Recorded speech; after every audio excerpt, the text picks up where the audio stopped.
عقیدے، نئے نئے نظریات، نئی نئی تھیوریاں، یہ سب جنم لیتے رہتے ہیں۔ آج بھی دین بنتے بگڑتے ہیں۔ لیکن میرے بھائیوں، ان تمام نئے اور پرانے ادیان و مذاہب کے بیچ میں سے اللہ رب العالمین کے ہاں جو چیز قابل قبول ہے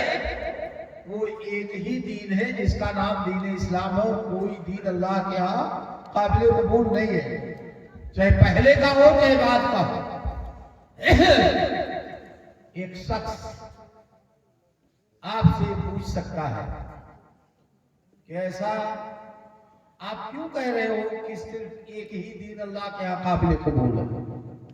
بہت سارے لوگ سماج میں ملتے ہیں، وہ کہتے رہتے ہیں کہ بھائی اسی اوپر والے تک جانے کے بہت سارے الگ الگ راستے ہیں، جس راستے میں بھی چلو گے وہیں جا کر کے پہنچو گے تو صحیح وہی، لیکن میرے بھائیوں ایک آدمی اللہ کا پسندیدہ بندہ ہو کر کے پہنچے گا اور ایک آدمی عذاب الہی کا حقدار بن کے پہنچے گا۔ میرے بھائیوں، یہ جو کیوں کہا جاتا ہے کہ آپ صرف دین اسلام کو قابل قبول کیوں مانتے ہو، اس کیوں کا جواب شاید ہمیں قرآن مجید کی اس آیت میں مل جائے۔ اللہ رب العالمین نے ارشاد فرمایا، اليوم اکملت لکم دینکم واتممت علیکم نعمتی ورضیت لکم الاسلام دینا۔ آج کے دن ہم نے تمہارے دین کو مکمل کر دیا، اب اس میں کسی طرح کی کوئی کمی نہیں رہتی، بالکل کامل و مکمل دین آج ہم نے تم کو دے دیا۔ اور جب دین کو مکمل کر دیا تو سمجھ لو کہ میں نے اپنی ساری نعمتیں بھی مکمل کر دی۔ پوری دنیا جو ہمارے ارد گرد ہے میرے بھائیوں ہمارے لیے نعمت ہے۔ اللہ کے رسول صلی اللہ علیہ وسلم نے ارشاد فرمایا، دنیا کلھا متاع، پوری دنیا نعمت ہے، لیکن میرے بھائیوں سب سے بڑی نعمت اگر اللہ رب العالمین نے کوئی چیز دی ہے، تمام نعمتوں سے بڑی نعمت تو وہ دین اسلام ہے۔ اللہ رب العالمین نے کہا کہ آج ہم نے تمہارے دین کو مکمل کر دیا، اور سمجھ لو کہ ہماری ساری نعمتیں بھی تمہارے لیے مکمل ہو گئی، اور جو دین تمہارے لیے منتخب کیا ہے اس کا نام دین اسلام ہے۔ اس آیت کریمہ کے اندر دو باتیں بتائی گئی ہیں۔ ایک تو یہ کہ یہ دین اسلام قابل و مکمل دین ہے، اس میں کوئی کمی کی گنجائش نہیں، نہ کمی کر سکتے ہیں، نہ اس میں کوئی کمی ہے، نہ اس میں کسی ذاتی کی ضرورت۔ اور دوسری بات یہ بتائی گئی کہ یہ دین نعمتوں اور رحمتوں سے بھرا ہوا ہے۔ اور میرے بھائیوں آپ سمجھ سکتے ہیں کہ یہ جو اسلام ہی تنے تنہا اللہ رب العالمین کے ہاں قابل قبول ہے، شاید یہی دونوں وجہیں اور دونوں خوبیاں ہیں کہ ایک تو یہ دین کامل و مکمل ہے، اور دوسرا یہ نعمتوں اور رحمتوں سے بھرا ہوا ہے، اس میں سب کے لیے نعمت ہے، سب کے لیے بھلائی ہے۔ اور یہی وجہ ہے کہ جب یہ نعمتوں اور رحمتوں سے بھرا ہوا دین، جمال و کمال والا دین لے کر کے صحابہ کرام باہر نکلے، مکہ مدینہ کی گلیوں سے نکل کر کے پورے جزیرۃ العرب میں پھیل گئے، اور وہاں سے جب مشرق میں بڑھے تو عجم نے فارس تک میں اس دین کو پہنچایا، شمال میں یورپ میں روم تک پہنچا دیا، پچھم میں لال ساگر بحر احمر کو پار کر کے افریقہ میں اس دین کا جھنڈا گاڑا۔ یہی دونوں وجہیں ہیں کہ جس کی وجہ سے جب صحابہ کرام اس دین کو لے کر کے دنیا کے دوسرے حصوں میں پہنچے تو میرے بھائیوں دنیا کے دبے کچلے دنیا کے مظلوم اور ستائے ہوئے لوگوں نے اس دین کی اچھائی کو، اس دین کی نعمتوں کو اور رحمتوں کو جب پایا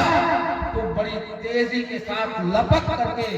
دنیا کے مظلوموں نے اس دین کو قبول کر لیا اور دین اسلام میں داخل ہو گئے. اور دیکھتے ہی دیکھتے اللہ کے نبی صلی اللہ علیہ وسلم کی وہ پیشین گوئی بہت جلد پوری ہو گئی،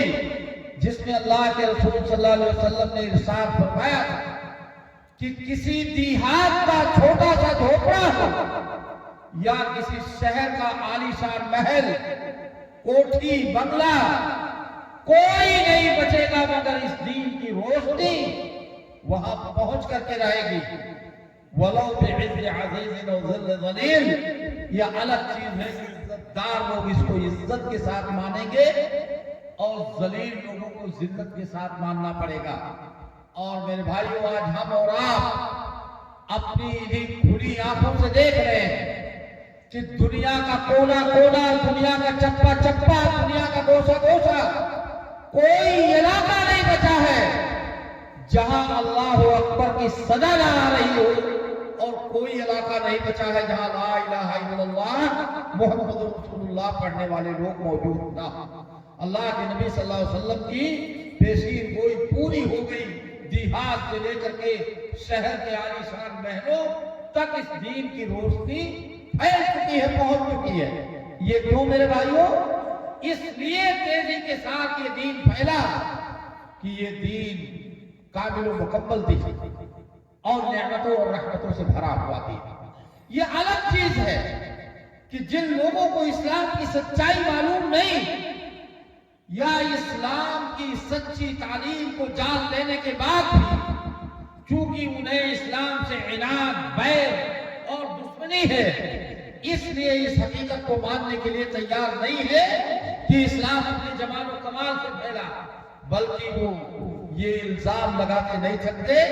کہ اسلام اپنی اچھائی اور جمال و کمال سے نہیں پھیلا ہے، بلکہ اسلام دو وجہوں سے پھیلا. ایک تو مسلم حکمرانوں نے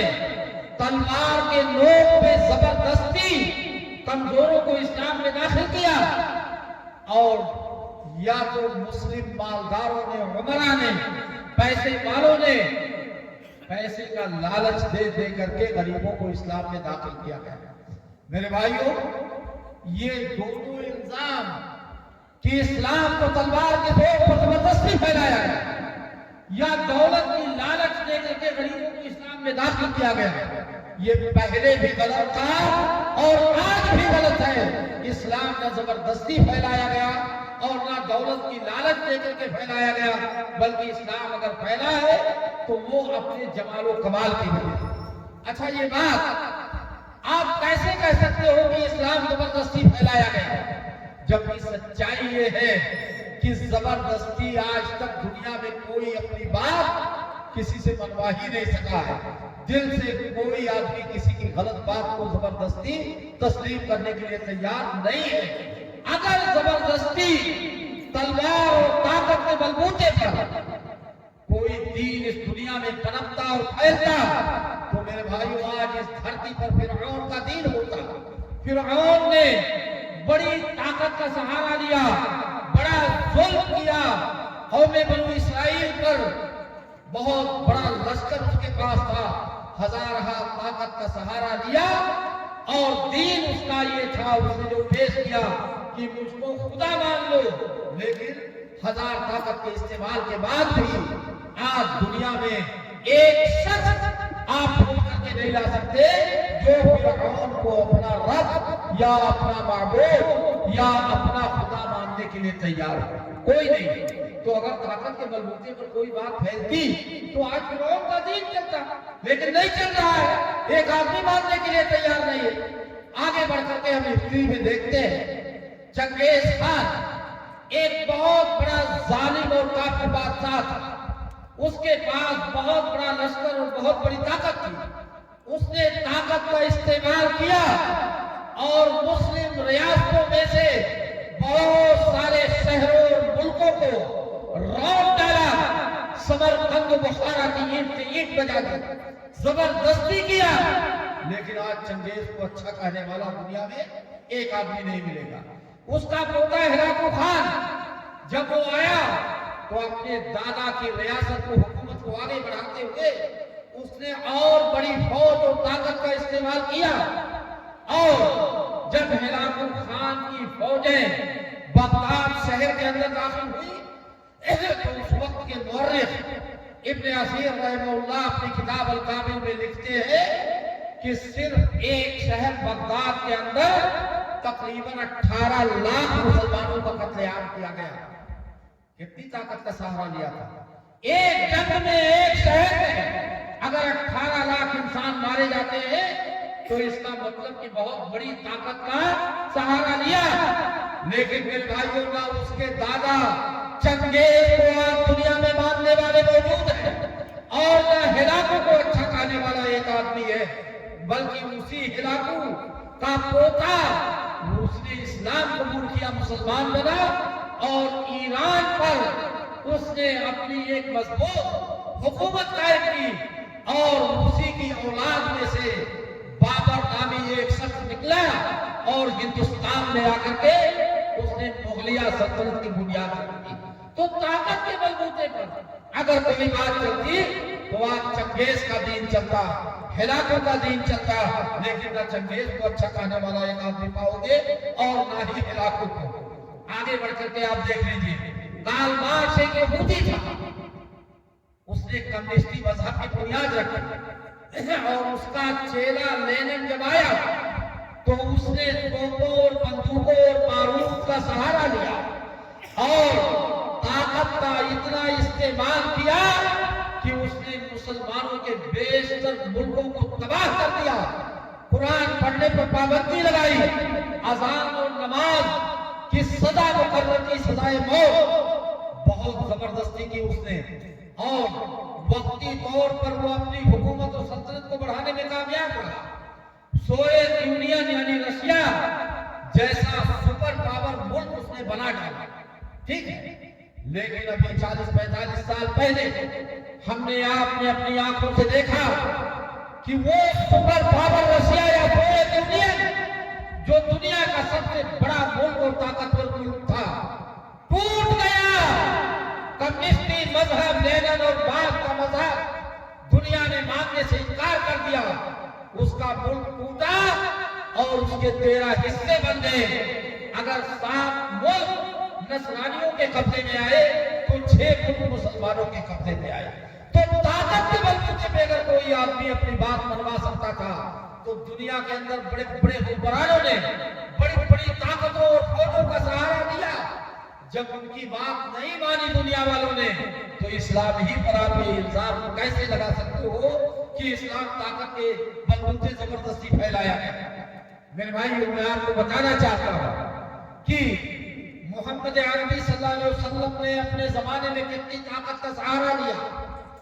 نبی کریم صلی اللہ علیہ وسلم کے زمانے میں تقریباً 99 جنگیں لڑی گئی، 27 ایسی جنگیں جس میں اللہ کے نبی صلی اللہ علیہ وسلم خود شریک رہے، اور 72 ایسی جنگیں جس میں آپ نہیں گئے، آپ کے صحابہ گئے، لیکن کم و بیش تقریباً 99 جنگیں لڑی گئی۔ اگر طاقت کا سہارا محمد عربی صلی اللہ علیہ وسلم اور آپ کے ساتھیوں نے لیا ہوتا تو غیر مسلم جو مارے جاتے ان کی تعداد کروڑوں میں پہنچتی۔ دوسروں لوگوں کی ایک ایک جنگ میں جب کئی لاکھ انسان مارے جاتے ہیں تو 99 جنگوں میں مرنے والوں کی تعداد کروڑوں میں۔ لیکن میرے بھائیو، یہ ایک سچائی ہے، پوری دنیا مل کر کے یہ نہیں ثابت کر سکی کہ محمد عربی صلی اللہ علیہ وسلم کے زمانے کی 99 جنگوں میں جو غیر مسلم مارے گئے ان کی تعداد 500 پہنچی ہو۔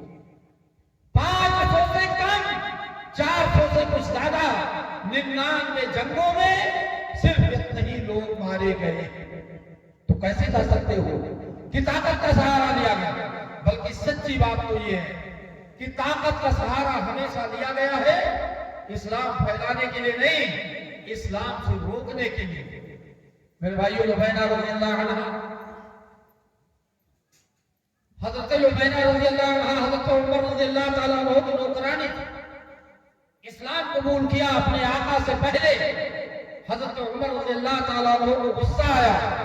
پکڑ کر کے کھمبے میں باندھ دیا اور کہا کہ لبیدہ اسلام چھوڑ دو ورنہ تمہاری کھال پھیڑ کر کے رکھ دوں گا۔ جب لبیدہ رضی اللہ عنہ نے اسلام چھوڑنے سے انکار کیا تو حضرت عمر رضی اللہ تعالیٰ عنہ نے اپنا مضبوط کوڑا اٹھایا اور پورا دم لگا کر کے مار کر کے دھول بہار کر دیا۔ بیٹھ گئے اور بیٹھنے کے بعد کہتے ہیں کہ لبیدہ تم یہ نہ سمجھنا کہ میں نے تم پر ترس کھا کر کے مارنا بند کیا ہے، بلکہ سچی بات یہ ہے کہ میں نے اتنا مارا ہے کہ میں خود ہی تھک گیا۔ آرام کر لینے کے بعد پھر مارو اور آرام کر لینے کے بعد پھر مارتے تھے۔ میرے بھائیوں یہ کیوں مارتے تھے؟ اسلام بنوانے کے لیے نہیں، اسلام سے ہٹانے کے لیے۔ حضرت سمیہ رضی اللہ عنہ ایک اور خاتون ہے، جب یہ اسلام قبول کرتی ہے تو ابو جہل جیسے ظالم اور گندے انسان نے ان کو پکڑا اور زمین پر پٹک دیا، ان کے دونوں پیروں میں دو مضبوط رسیاں باندھ کر کے دو اونٹوں کے پیروں میں باندھ دیا اور دونوں اونٹوں کا رخ دو مختلف سمتوں میں کر دیا، ایک کا منہ اتر تو دوسرے کا دکن یا ایک کا پورب تو دوسرے کا پچھم، اور کہا کہ سمیہ تم اسلام کو چھوڑ دو ورنہ دونوں اونٹوں کو دو مختلف سمتوں میں دوڑا دیا جائے گا، تمہارے جسم کے دو ٹکڑے ہو جائیں گے۔ جب مائی سمیہ رضی اللہ عنہا نے اسلام چھوڑنے سے انکار کر دیا کہ میں اسلام نہیں چھوڑ سکتی، تو اس نابکار اور ظالم انسان نے ابو جہل نے اپنا نیزہ یا برچھی مائی سمیہ رضی اللہ تعالیٰ عنہا کی دونوں ٹانگوں کے بیچ میں مارا اور دونوں اونٹوں کو دو مختلف سمت میں دوڑا دیا، آپ کے جسم کے دو حصے ہو گئے، دو ٹکڑے ہو گئے۔ میرے بھائیوں، اسلام کے راستے میں سب سے پہلے شہادت کا درجہ کسی مرد کو نہیں ملا ہے۔ کوئی کسی مرد کا خون اسلام میں سب سے پہلے نہیں بہا، بلکہ اسلام کی خاطر سب سے پہلے جس کا خون بہایا گیا اور جن کو شہادت کا درجہ نصیب ہوا وہ ایک عورت، ایک خاتون مائی سمیہ رضی اللہ عنہا ہے جو اسلام کی خاطر سب سے پہلے شہید ہوئی۔ یہ کیوں مارا گیا، کیوں شہید کیا گیا؟ کیا اس لیے کہ اسلام قبول کر لو؟ نہیں میرے بھائیوں، اسلام سے ہٹانے کے لیے، اسلام سے دور کرنے کے لیے۔ ایسے بے شمار واقعات ہیں کہ صحابہ کرام کو حد درجہ اذیت دی گئی، تکلیف دی گئی، ستایا گیا، اسلام سے دور کرنے کے لیے، اسلام پھیلانے کے لیے یا منوانے کے لیے کبھی طاقت کا سہارا نہیں لیا گیا۔ ایک واقعہ میں آپ کو بتاتا چلوں، اس سے آپ اندازہ لگا سکتے ہیں کہ اسلام طاقت کے بلبوتے پر نہیں بلکہ وہ کیسے پھیلا ہے۔ اللہ کے نبی صلی اللہ علیہ وسلم کو جب مکہ کے کافروں نے بہت ستایا تو آپ نے اپنے ایک صحابی حضرت مصعب بن عمیر رضی اللہ تعالیٰ عنہ کو یثرب بھیج دیا۔ یثرب مطلب آج کا مدینہ منورہ، آج جو مدینہ ہے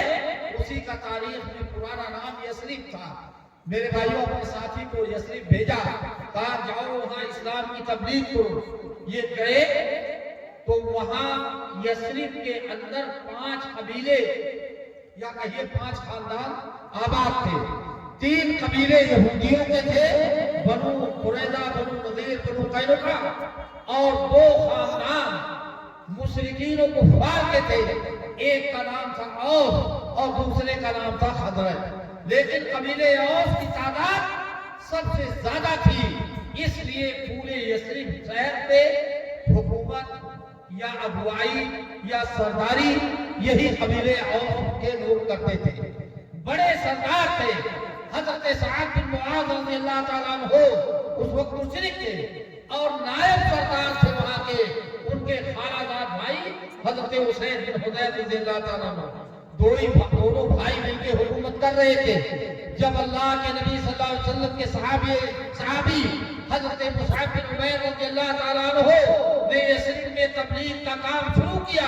تو بڑی تیزی کے ساتھ اوس و خزرج کے کفار و مشرکین نے اسلام کو قبول کرنا شروع کر دیا۔ اب ان دونوں بزرگوں کو اپنی کرسی ڈگمگاتی ہوئی نظر آئی کہ جب سب مسلمان ہو جائیں گے